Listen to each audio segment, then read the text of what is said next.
नमस्कार साथियों, स्वागत है आपका दिनेश एकेडमी यूट्यूब चैनल में। तो आज हम पढ़ने वाले हैं भारत शासन अधिनियम 1935 का।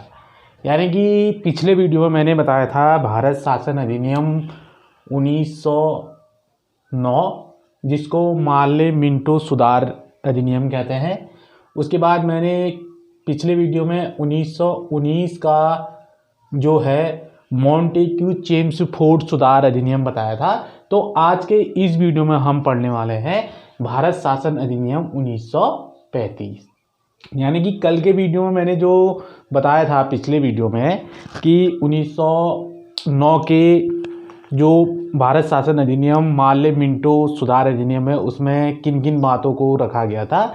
तो ऐसे ही जो है कि फिर उसके बाद मैंने बताया था कि 1919 का मॉन्टेग्यू चेम्सफोर्ड सुधार अधिनियम कि उसमें किन किन बातों को रखा गया था। तो कल जो 1919 का जो अधिनियम था, 1919 मॉन्टेग्यू चेम्सफोर्ड सुधार अधिनियम, तो इस अधिनियम में जो है महिलाओं को मत देने का अधिकार दिया गया था।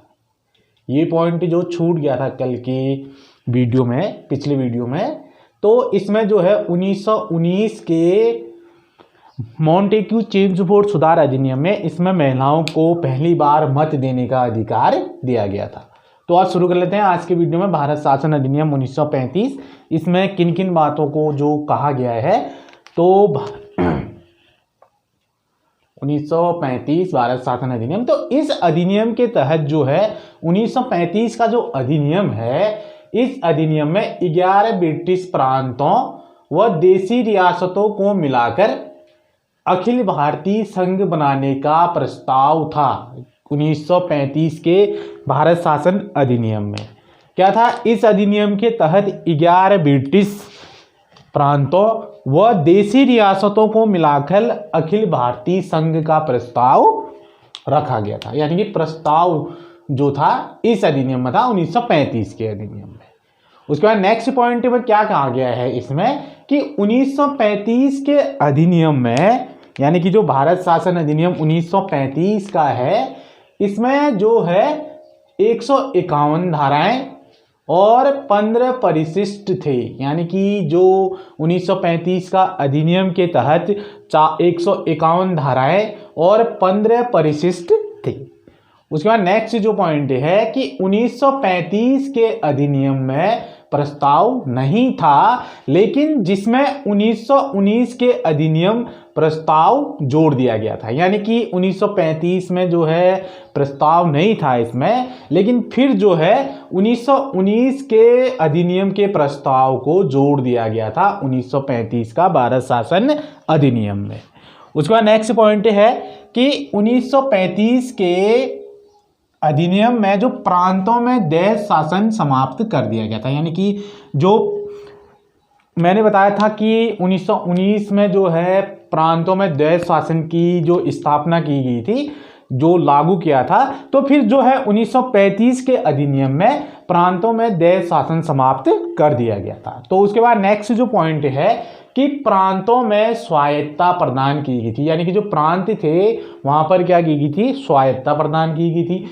और जो है प्रांतीय विधायिका को प्रांतीय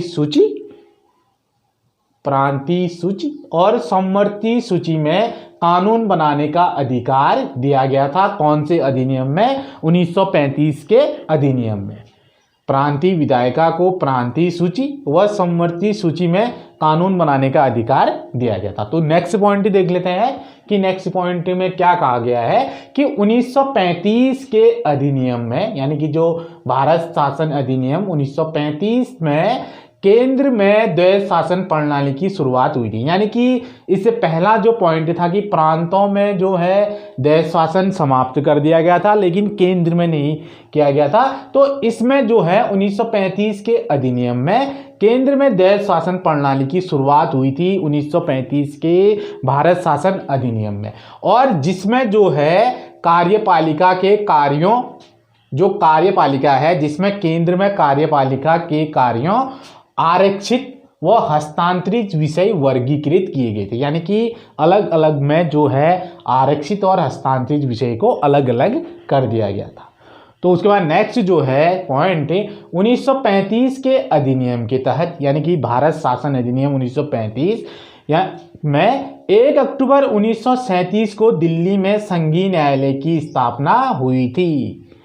1935 के अधिनियम के तहत 1 अक्टूबर 1937 को दिल्ली में संघीय न्यायालय की स्थापना हुई थी और बाद में जो है ये संघीय न्यायालय क्या सर्वोच्च न्यायालय बन गया था, जो सर्वोच्च न्यायालय के नाम से जो है अभी जाना जाता है। यानी कि जो संघीय न्यायालय है 1 अक्टूबर 1937 को दिल्ली में जो इसकी स्थापना हुई थी, यही फिर बाद में जो है सर्वोच्च न्यायालय बन गया था। तो उसके बाद नेक्स्ट जो पॉइंट है देख लेते हैं कि 1935 के अधिनियम के तहत वर्मा व अदन को भारत से अलग कर दिया गया था। यानी कि जो भारत शासन अधिनियम 1935 का है, इसमें वर्मा व अदन को भारत से अलग कर दिया गया था। और जब ये अलग होने के साथ साथ जो है उड़ीसा व सिंध नाम से 2 नए प्रांत बनाए गए थे। उड़ीसा और सिंध नाम से जो नए प्रांत बनाए गए थे भारत में। तो उसके बाद नेक्स्ट है कि 1935 के अधिनियम के तहत भारत परिषद को समाप्त कर दिया गया था। यानी कि जो भारत परिषद है उसको 1935 के भारत शासन अधिनियम के तहत उसको क्या कर दिया गया था, समाप्त कर दिया गया था। तो उसके बाद नेक्स्ट जो पॉइंट है कि 1935 के अधिनियम में 1935 के अधिनियम के तहत 1937 में प्रांतीय विधानसभाओं के चुनाव कराए गए थे 1937 में। यानी कि जो 1935 का अधिनियम है इसके तहत 1937 में जो प्रांतीय विधानसभाओं के चुनाव कराए गए थे और इसके तहत प्रांतीय सरकारों के प्रमुख को प्रधानमंत्री कहा जाता था। यानी कि जो 1935 का भारत शासन अधिनियम है 1937 में प्रांतीय विधानसभाओं के चुनाव कराए गए थे और इसके तहत जो प्रांतीय सरकारों के प्रमुख को क्या कहा जाने लगा, प्रधानमंत्री कहा जाने लगा। तो ये था आज का मेरा टॉपिक कि भारत शासन अधिनियम 1935। पिछले वीडियो में मैंने आपको बताया था कि भारत शासन अधिनियम 1919 और 1909 का 1919 का और 1909 का वो 2 हम पढ़ चुके हैं। तो इस वीडियो में मैंने आपको कुछ भारत शासन अधिनियम 1935 से संबंधित कुछ महत्वपूर्ण पॉइंटों को आपको इस वीडियो में जो बताया है। तो यदि वीडियो आपको अच्छी लगी हो तो इसको सब्सक्राइब अवश्य करें और बेल आइकन घंटी के निशान का बटन भी दबाइए कि जिससे कि जो भी नोटिफिकेशन अपलोड होते रहे चैनल पे उसकी नोटिफिकेशन आप तक समय समय पर पहुँचते रहे और वीडियो को अधिक से अधिक शेयर भी करते रहिए। तो फिर मिलेंगे आपसे नेक्स्ट वीडियो में कुछ नए टॉपिक के साथ। तो तब तक के लिए साथियों नमस्कार, जय हिंद।